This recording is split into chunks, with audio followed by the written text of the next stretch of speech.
Bonjour, bienvenue sur l'Open Plateau. Aujourd'hui, nous allons parler du foyer qui a créé un atelier de couture upcycling.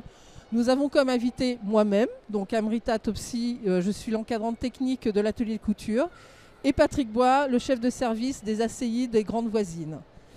Bonjour Patrick. Bonjour Amrita. Voilà, donc aujourd'hui nous allons parler de l'atelier couture qui a été créé aux Grandes Voisines. Ma première question, c'est pourquoi cet atelier aux Grandes Voisines ? Alors l'atelier d'upcycling qui s'est installé sur les Grandes Voisines a une origine plutôt dans l'histoire même du foyer.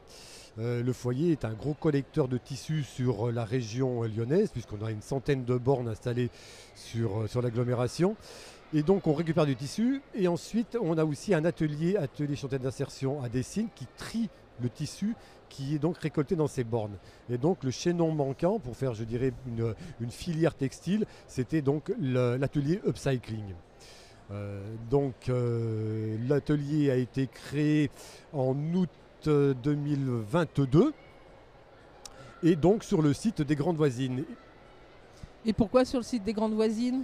Alors, les Grandes Voisines, donc c'est un projet un peu novateur, c'est-à-dire que les Grandes Voisines, c'est un tiers-lieu. Qu'est-ce que ça veut dire, un tiers-lieu ? Nous avons de l'hébergement, puisque donc sur le site actuellement, nous avons 500 personnes hébergées. Nous avons aussi donc des ACI, ACI Atelier Chantier d'Insertion, qui occupent des personnes qui sont donc en recherche d'emploi, sur différentes activités, l'activité nettoyage, l'activité maintenance et donc bien sûr l'activité couture. Donc tiers-lieu hébergement, insertion par l'activité économique, mais pas seulement, puisque donc nous avons aussi un autre partenaire qui est Plateau Urbain, qui commercialise donc des surfaces à destination des personnes qui souhaiteraient tester leur activité économique.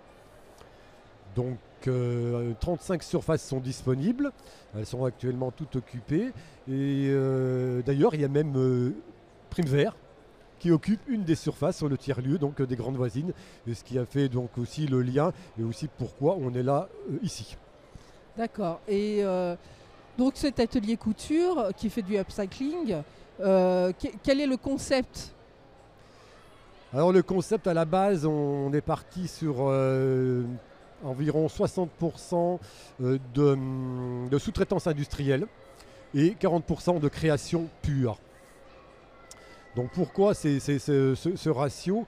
Simplement c'est pour équilibrer les comptes comme toute entreprise. C'est-à-dire que voilà, on a besoin d'argent aussi pour financer donc notre activité. Donc la sous-traitance industrielle, effectivement, c'est un domaine dans lequel nos salariés peuvent avoir aussi quelques difficultés, puisque donc nous embauchons uniquement des personnes qui ne sont pas des couturières à la base, qui nous sont orientées par différents partenaires. Donc effectivement, il y a des activités sur lesquelles on n'ira pas, des choses qui sont très complexes. Ensuite, les 30-40% donc de création pure. Pourquoi ? Alors là, encore une illustration un peu diabolique, si j'ose dire, puisque donc nous avons reçu un don de tissu de la part donc de notre centre de tri de Dessines, tissu 7 mètres cubes de tissu éponge. Et ce tissu éponge, qu'est-ce qu'on en a fait du coup ? Eh bien justement, l'ensemble donc de l'équipe, donc Amrita, donc toi, et puis donc l'ensemble de nos couturières, ont réfléchi à divers objets, diverses choses qu'on pouvait réaliser dans ce tissu éponge. Donc des choses qui soient aussi relativement simples à produire. Parce que bon, il y a aussi une montée en compétences de nos salariés. 6 salariés actuellement. Bon, à terme, je pense qu'on va aller un peu plus loin parce qu'on s'aperçoit que déjà, on a un petit peu de mal à répondre à la demande. Donc, si je comprends tout, ça veut dire que là, il y a un atelier d'insertion en couture qui fait du upcycling, qui à travers ce upcycling forme des gens qui ne sont pas forcément des couturières ou des couturiers. Et par ce biais, ils apprennent à faire de la création, à coudre et à se sentir à l'aise sur leur lieu de travail. Voilà, tout et à à fait. pouvoir mieux s'exprimer du coup. Alors, et là, tu as tout à fait raison, c'est qu'il ne faut pas déconnecter l'activité insertion. L'atelier d'insertion n'est qu'un instrument pour amener ces personnes donc vers l'emploi ordinaire. Le but premier, c'est ça. Effectivement, c'est accompagner les personnes, les faire monter en compétences pour celles qui auront éventuellement un projet de couture. Parce que c'est aussi la couture est un domaine passablement entre guillemets sinistré. On manque de couturières en France. Donc si effectivement on peut leur apporter un minimum de formation, eh bien oui, bien sûr, ce sera tout gagné. L'idée encore une fois, c'est d'amener ces personnes vers le milieu ordinaire. Bon, pas que ce soit la CI, soit l'atelier chantier d'insertion soit un milieu protégé, mais voilà, qu'elles puissent trouver avec des partenaires industriels un emploi qui corresponde eh bien, à leur qualification. Alors, moi je corrigerais pas qu'industriel, il y a aussi les couturières dans des ateliers de couture, de confection. Mon autre question, c'est on amène ces personnes à faire de la couture, à faire de la création, etc. Mais nous sommes aussi sollicités par d'autres clients. Il n'y a pas que des signes. On fait aussi du upcycling pour des clients. Voilà, tout à fait. Donc là, on a quelques entreprises, des gros partenaires qui nous ont permis donc, de commencer à prototyper avec eux et à faire des productions à partir de leurs vêtements de travail. Donc les VIM, donc là on travaille en collaboration avec le 107, donc un groupe de réflexion sur un sujet qui est très très important à l'heure actuelle, justement c'est le vêtement de travail, avec l'arrivée donc de la loi AGEC. Bon, je ne veux pas détailler la loi AGEC, mais bon. Donc voilà, donc effectivement, qu'est-ce que font ces entreprises de leurs vêtements de travail? Et si je prends l'exemple d'Enedis, c'est par exemple des tenues de travail qui sont lavées 30 fois et qui ensuite sont rebutées. Donc ça veut dire que le tissu est encore bien exploitable. Et donc là, la réflexion qui est en cours, c'est qu'est-ce qu'on fait, qu'est-ce qu'on peut leur produire, des sacs, de l'aménagement intérieur. Voilà, il y a un ensemble de choses qui sont actuellement sur la table.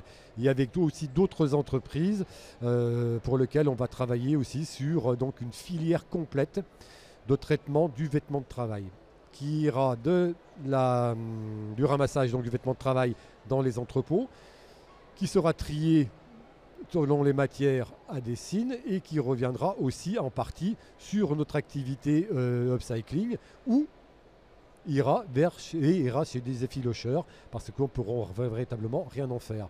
Donc c'est toute une filière qui se dessine avec le foyer Notre-Dame des Sans-Abris. Donc d'une part c'est historique parce que je vous l'ai dit, donc on a ce centre de tri et la récupération et maintenant on rajoute cette pièce, la pièce manquante qui est donc l'atelier upcycling. Et moi, je dirais aussi que ça amène du sens, du coup, beaucoup plus de sens au travail des personnes dans le centre des tris, où ils se disent, au lieu de rebuter des affaires, on va en créer des choses. Donc il y a une certaine fierté. Ça permet aussi aux couturières de mettre du sens dans une fabrication recyclée.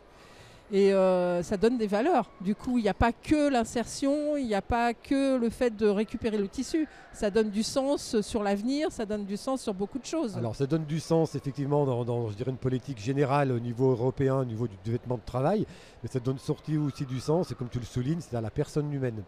L'idée, encore une fois, de toute cette filière, on place toujours l'homme au centre. C'est-à-dire qu'on ne va pas chercher non plus des bénéfices extraordinaires. Ce n'est pas du tout notre but. Notre but, c'est de proposer à l'insertion par l'activité économique un outil d'insertion. Donc effectivement, et ensuite de produire des choses. Ça, c'est le deuxième axe, c'est-à-dire d'être fier de produire. Parce que beaucoup d'ateliers sont dans de l'occupationnel. Or, nous, on n'est pas du tout là-dedans. Dessine ne sera pas là-dedans non plus. On travaille pour une entreprise, on a un marché, on a des délais à respecter.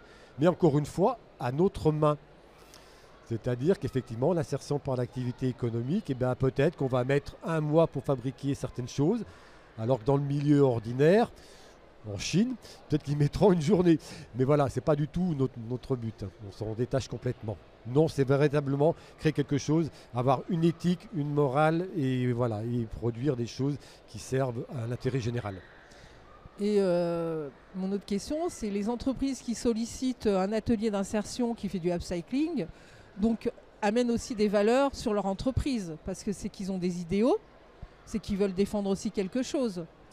Tout à fait. Alors on est contacté par par quelques industriels du textile, bien sûr, donc qui défendent certaines valeurs qui sont parallèles aux nôtres, mais on fait un choix quand même dans les industriels avec lesquels on travaille. C'est pas simplement pour la photo, pour le petit truc RSE en disant effectivement je suis vert et je vais travailler de l'insertion. Non, on vérifie que le projet s'adapte bien au nôtre. Et effectivement, on constate que ces industriels souhaitent travailler, remettre l'homme au centre du système économique, mais aussi cherchent du sourcing. C'est-à-dire que ces industriels sont aussi là en se disant, effectivement, donc si nos personnes sont formées, on pourra vous les embaucher derrière. Et c'est bien ça le but aussi de notre activité, c'est-à-dire de faire en sorte que les personnes trouvent un emploi dans le milieu ordinaire. Est-ce qu'il y a d'autres choses à dire ? Longue vie au foyer et à notre atelier textile. Bon, je pense qu'on a fait le point sur l'atelier couture du coup. Eh bien, merci à Prime Vert aussi de nous avoir accordé du temps. Très très bien reçu. Et à Plume Studio. Merci. Merci.